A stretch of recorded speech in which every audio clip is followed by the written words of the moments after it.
In my last video, I played every Ace Combat game. Okay, almost every Ace Combat game. I did apparently miss a few, and someday I will go back and give them a try. But not today. Because a lot of people were asking for a video on a different game. A game that asks the big questions. Like, what if Australian was real, but in California? What if we took the Geneva Conventions and treated it like a to-do list, but in California? What if humans truly had no blood? And why the hell is everything so orange? Luckily, as a California resident myself, I can answer some of these questions. My average day consists of the following. First, I wake up and take a hot shower. Its temperature made perfectly comfortable by nothing but the raw geothermal energy that rests beneath the Earth's crust. Then, I eat a balanced breakfast, so generously provided to me by the glorious Pacific Federation. Once I'm done, I leave my dwelling and head down to the geothermal plant and clock in for my 7 to 9 shift, complete with a 5-minute lunch break. Then, I clock out, receiving my bi-weekly paycheck of 400 Federation credits. Of course, due to Federation tax, I only keep about 10% of it, leaving me with a tough, but fair sum of 40 credits.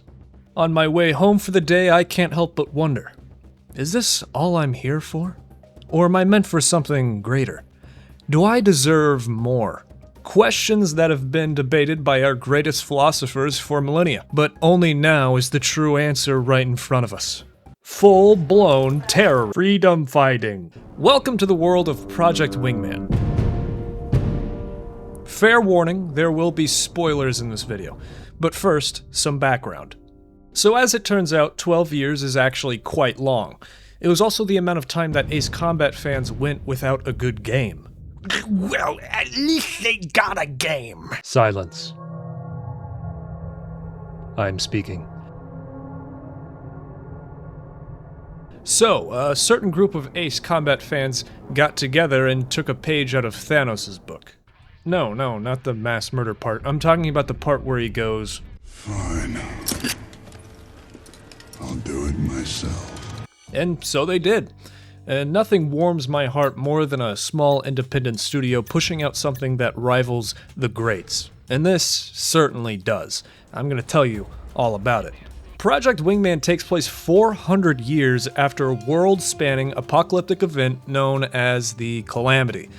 And now everyone lives in an era known as After Calamity. So after the Chlamydia, a new rare earth resource was discovered, cordium. An extremely powerful fuel source that's so reactive that even just a shipment of it caused an entire city to go on surprise vacation. Because this resource is so common around areas with high geothermal activity, the land of Cascadia is now very important to the large and powerful Pacific Federation. But as it turns out, the people of Cascadia don't like it when you suck their land dry of all resources and then tax the shit out of them. Revolution follows. A full-blown civil war between the Federation and Cascadia. And where there's war, there's profit. You play as Blackrock. Sicario. You play as Sicario. It's a mercenary group that specializes in aerial operations. Allow me to introduce you to the team. First, there's Kaiser, a high-functioning psychopathic glory hound who has no regard for his own safety. I'm not in this for the money, remember? I'm here for history. There's Diplomat, who got his flying license from the University of Reddit. Next is Comic, possibly the only normal person in the entire crew. And who can forget Galaxy, the team's AWACS, who lost his job as a radio host and chose the next logical step down.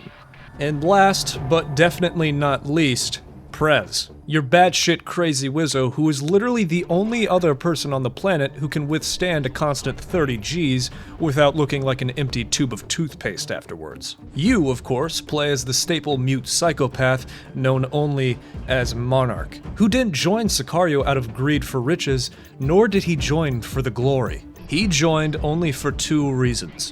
One, to feed into his unquenchable fantasy to bathe in the blood of his enemies, and for the retirement benefits. The first mission isn't your typical first Ace Combat mission, which usually consists of intercepting a few bombers. Instead, Project Wingman drops you into a mission where you have to strike an island off the coast of Florida, which I can only assume that due to the calamity, probably more closely resembles Caden Gear's Sanctum.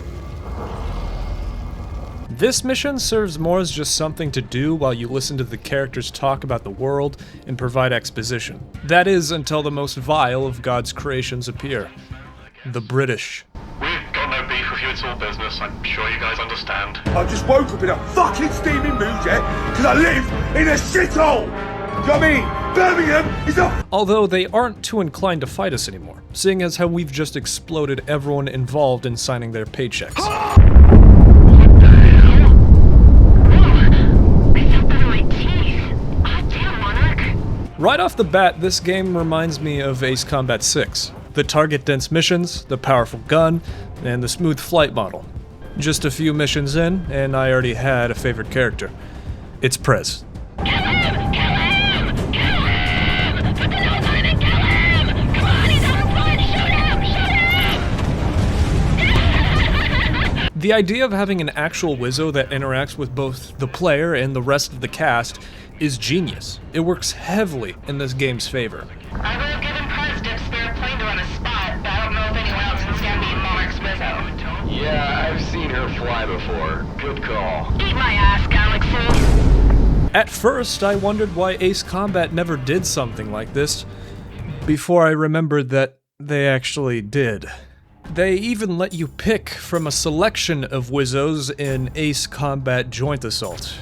And we all know what I think of that game. Sadly, Prez will only be present if you choose a tandem jet.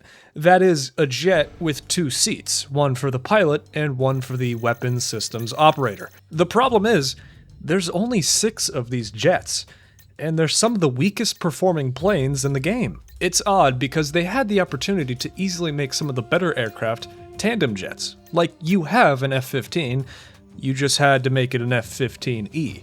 You had an Su-27 and 37, you could have just made an Su-30. You already had the F-18.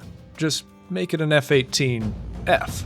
Luckily, there are mods to remedy this, so we don't have to choose between Prez and fun, because I think we all know exactly what we'd choose. We? Who's we? There is no we. I'd say it isn't until Mission 4 that we're truly shown the scale that Project Wingman is willing to go to, with this huge map-spanning ground battle. The exact type of mission I love to see in Ace Combat. And let me just say, this game is gorgeous. You're telling me this game was made by a team of 3 people? It looks this good and only occupies a measly 16 gigabytes of my drive? And as we move on to Mission 5, now seems like a good time to bring up the music. Because I wasn't really expecting this leitmotif to go this hard.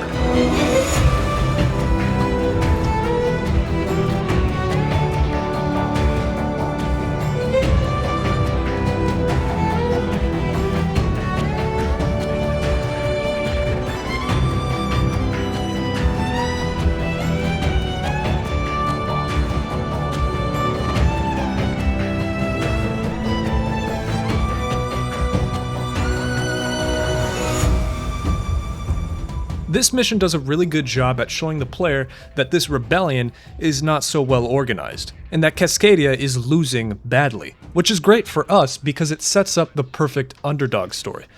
It just doesn't go to plan. Now once you've beaten Mission 5, you'll unlock the MiG-29. You're gonna want to go ahead and buy this, by the way, because this is the first aircraft you can get which lets you opt in for the AOA limiter instead of flares. Now, I know what you're gonna ask. Logan, what the hell is even that? What the hell is an AOA limiter? I don't know what that is. You probably don't sound like that. AOA stands for Angle of Attack, and usually this is pretty limited. In a real dogfight, pilots would account for energy, speed, and altitude, and optimize them in order to outmaneuver their opponent. The AOA limiter changes this. It's less of an AOA limiter and more of an AOA unlimiter, allowing you to have more control over your angle of attack in exchange for speed and energy. The most popular example of this that you probably know of is from Top Gun Maverick, where an Su-57 does a super Cobra maneuver, forcing John Maverick into an overshoot. Holy shit, what the fuck was that? In both flight sims and real life, this is not recommended. Because as I said earlier, you'd be sacrificing all of your energy, and no energy makes you an easy target. But in Project Wingman, We do not care.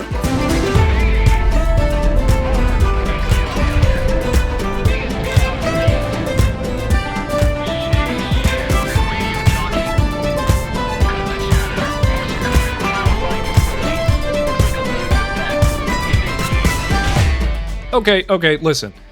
Project Wingman nor I ever claimed that this would be at all realistic.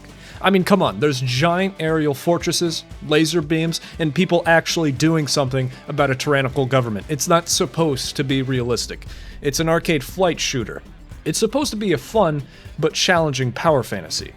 And the AOA limiter is perfect for delivering that feeling. Moving on from that, Mission 6 is called Machine of the Mantle, and besides the badass name, it also has a badass environment. Mission 6 has you assaulting one of the aforementioned geothermal plants.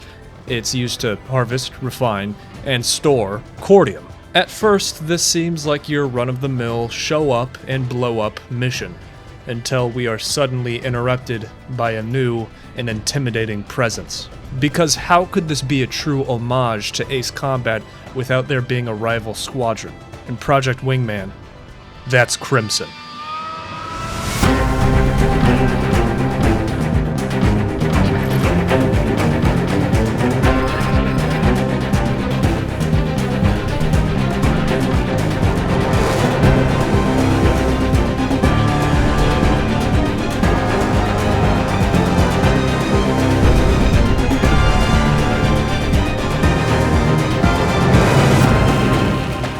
Our first meeting with them goes a lot like our first meeting with Yellow or Strigon Squadron in Ace Combat 4 and 6 respectively. With Yellow and Strigon, they show up at the end of the mission and we're forced to run away. And the first time you meet Crimson Squadron, that's probably what you'll do. That's the objective that you're given, and that's what all your AI buddies are telling you to do. And in fact, if you do, the mission will, well, end. But if you're really good, you can actually manage to fight off Crimson here and force them to run away. And you'll have an alternate ending to this mission. It doesn't change the course of the overall story or anything, obviously, but it is neat that you can do it and then listen to your team go, "Oh my god, Monarch, you're so freaking cool and badass, man. Can you freaking sign my dog?" The next 3 missions are all fun and unique in their own ways. Mission 7 has you rescue a lone battleship with none other than your Wingman comic. Mission 8 has you taking down some cargo planes with none other than your Wingman diplomat. And finally, Mission 9 has you destroy some air defenses with none other than, well, just you, actually. And Prez, of course. After this mission, don't tell me I never do anything for you. He's just pissed he ain't sleeping tonight. Mission 11 is the halfway point of the game, and for good reason. Taking place over the Bering Strait, this is the mission where the tide of war starts to turn on the Federation, starting with the destruction of pretty much their entire air force and the largest furball in human history. In this mission, the Glazed train is going at full speed. Cascadia is only winning because they've got you. And the game really drills that fact into your brain. Their flight lead is worth every cent we're paying him. Look at it. But just in case your ego wasn't inflated enough, this mission ends with yet another encounter with Crimson. And this time, you have to beat them. You don't have to destroy every one of their aircraft, but just a few to force them into retreat. It's pretty obvious they aren't fighting at their fullest ability just yet. After that's all said and done, their squadron leader, Crimson 1, makes it very obvious that he might be, well, a little upset. Crystal Kingdom has issued a full retreat. No. Tell me we have them. Just keep sending reinforcements. Don't take this from me.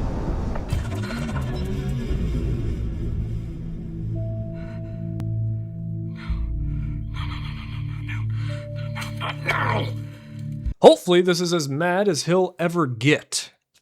Am I right, fellas?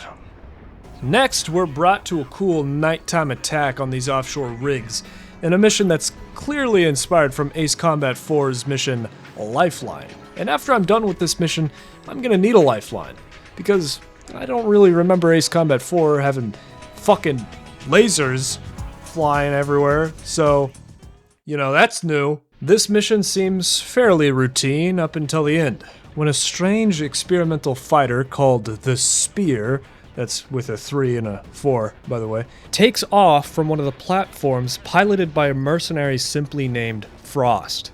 This thing moves and has weapons like we've never seen before, but with the careful use of skill, tact, patience, and 30mm high explosive, we can come out on top, destroying the prototype aircraft, but not before its pilot can safely eject. One thing is made perfectly clear. This won't be the last we see of the Federation's experiments. Mission 13 has us striking the Federation's aerial fleet stationed in fucking Super Hawaii. To state the obvious, this seems pretty mirrored from Pearl Harbor. Here's a tip for you though. Your unguided bombs, either the small or large ones, can be dropped on the airships for an easy one-hit kill. So, there you go, don't say I never did anything for you. This mission is fun enough on its own, to be honest, but on a second or third playthrough, it's very clearly a sort of filler mission. But that's not a bad thing, and I'll explain what I mean by that later on, I promise. Mission 14 is quite the spectacle, featuring California's smallest forest fire. Mission 15 is a major milestone for Cascadia, an offensive into the city of Prospero. This mission is pretty good, if a bit easy. It's just a big furball above a city with airships as our ground forces move into the city to occupy it. We can win this pretty quickly, and the mission leaves us with a victorious feeling, knowing that we've liberated this city from those dirty Federation bastards.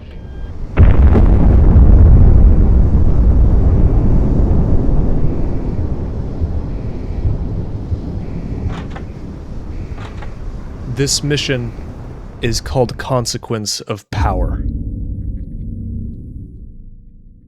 Up until this point, we've been heroes fighting in a heroic war.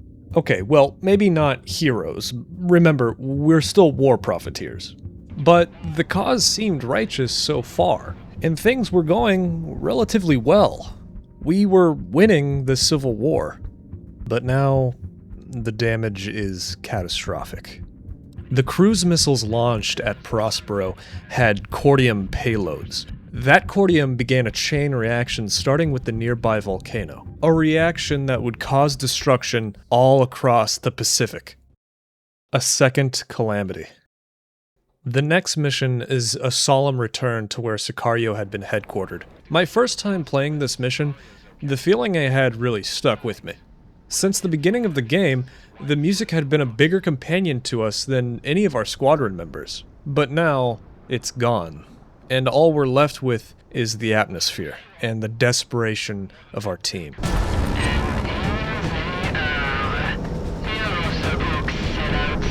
This is our second meeting with the mercenary known as Frost.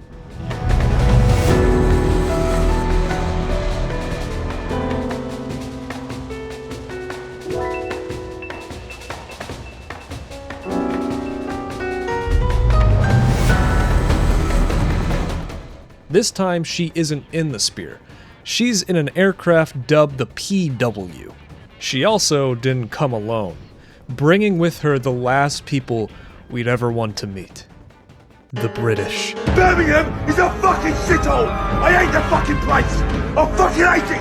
It's full of dickheads! The fight is going pretty well for Team Sicario, up until the point where she literally just doxes us. 308 Negra Arroyo Lane, Albuquerque, New Mexico, 87104. So we shoot her down, And suddenly, she's talking to us like we're friends, but yeah, no, Frost, you are not part of the team. Afterwards, the silence from below is broken, and we're contacted by none other than Kaiser. And the team discusses what to do next. Specifically, they discuss leaving Cascadia behind. And that's it. That's the game. I hope you guys enjoy. Of course, a Cascadian officer arrives and approaches Kaiser with an offer he can't refuse. That's actually all we know. There's no concrete information on what Kaiser was actually offered, only that it was enough to continue fighting for a broken country. So, wasting no time, Sicario hops into their fast movers and heads off to show the Federation that we aren't quite done yet. I didn't hear no bell. Springing a surprise attack on this isolated Federation stronghold. What I really love about this mission is how clearly the feds were absolutely not expecting any sort of attack or resistance before they were unceremoniously added to Monarch's ever-growing kill count. But at a certain point, the feds put their foot down and say enough is enough. This abomination. It should have enough juice to get us into the fight. And they start rolling out these massive land ships that are armed to the teeth with AA and SAMs. But just like the air fortresses, these things fall pretty quickly to AoE weapons like the unguided bombs. These things are the second biggest joke in the Federation armed forces, only being beaten by these artillery guns stuck on the 40th floor like they're trying to get a flawless KD on Siege of Shanghai. Like, bro, get the fuck down from there and push B. The next mission gives us a clearer look at what the consequence of power truly is. By returning to Prospero, it looks grim. Like the Earth itself has opened up to swallow the city whole. What remains of the Federation resistance here is scattered and disorganized, and provides little challenge. At first, this seems like a total walkover, but for those who played these games before, you'll know things are never simple. Because we still have a score to settle in one last skirmish with Crimson Squadron.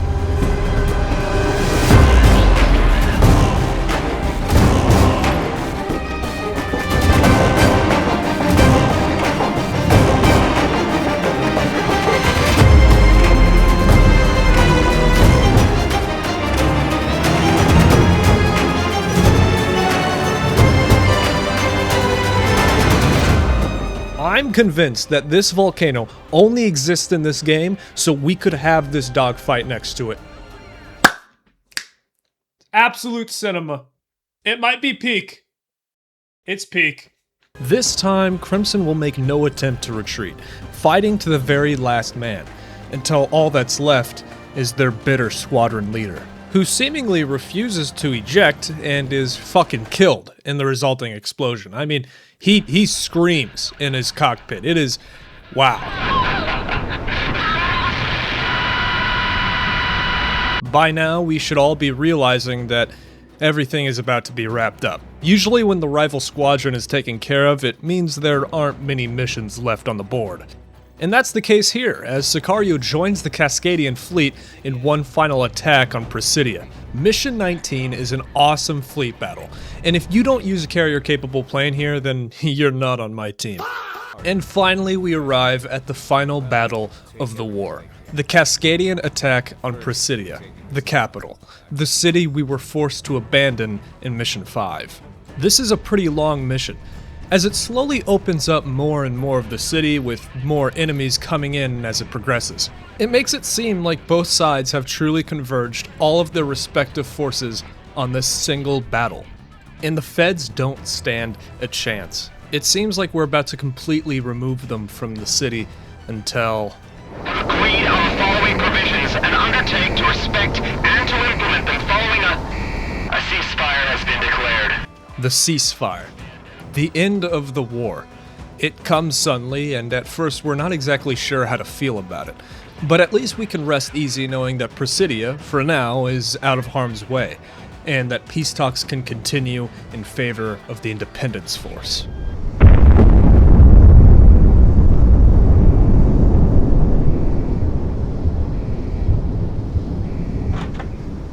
Be honest with yourself.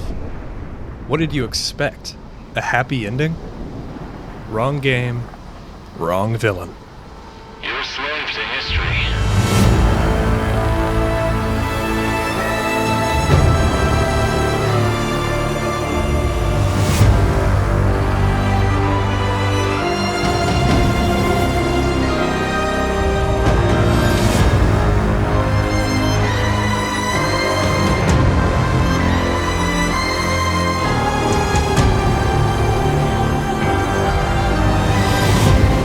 Crimson 1 survived our last encounter, going AWOL from the Federation in order to achieve his dream of besting Monarch and avenging his ego. Yes, a hit! It serves him right! He's in the latest and greatest of the prototype aircrafts, the PW Mark I, the Project Wingman.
So that's the game. For real this time, it's over. But I have a lot more I still want to talk about. Firstly, while it's fresh in your mind, Crimson 1. He's a clever spin on the typical antagonist we might be used to from Ace Combat. He's not an honorable pilot like Yellow 13, a righteous but misguided villain like Pixie, or an exhausted traditionalist like Mihai. He is, at his core, simply a psychotic egomaniac who doesn't seem to stand for anything really. A perfect match for both Monarch and you, the player. Secondly, it feels like this game was made to be replayed. Over and over and over again. But how can that be? There's no branching story or anything like that. Well, it's replayable because it's fun. And because of something called variety. That's variety in environments, variety in objectives, and variety of choice. What do I mean by this? Well, it's simple. It feels as if the game was made with the philosophy that the player should never be doing the same thing twice. First, let's look at the environments and objectives. We've got an island strike mission, a snowy attack on an airfield, a close air support mission in the hills, a naval rescue during a storm, an airbase attack at this desert, a huge furball several kilometers up. You get the point. Every mission is wildly different from each other, and yet you retain the choice to approach these objectives however you want. And there's no greater choices you can make than the ones that you make on the hangar screen. Not just from what aircraft you choose, but your weapons too. Project Wingman doesn't compete with Ace Combat, and I don't think it was meant to. This game is just more of what a lot of people love about Ace Combat, and that's great. If you like one, you'll probably like the other. And no, it's not realistic, it's not even close to being realistic. But it doesn't have to be DCS because there's already a game like DCS. It's called DCS. Look, I've been around the world, okay? Whatever it is, I'll understand. There is nothing about this I understand. I don't need to be reminded that if an Su-27 actually did this, its wings would be ripped off. Project Wingman at its core is just a fun game you can come back to every so often. I just wish there was more of it. Hey, did somebody say DLC? Welcome to Frontline 59. It's a DLC featuring an extra 6 missions where we play as a Federation reserve pilot, better known as Garbage. during a Cascadian invasion of Magadan. This DLC unfolds concurrently to the main story, starting with what happened over the Bering Strait. It is interesting to get Federation perspective and learn that these guys are actually kinda cool. There's no Prez, obviously, instead we have a wizzo named IT, and much to my dismay, she's not a psychopath. I won't be going over all the missions and story because I do honestly want you to experience this for yourself. But I will say that this tunnel mission is fucking awesome.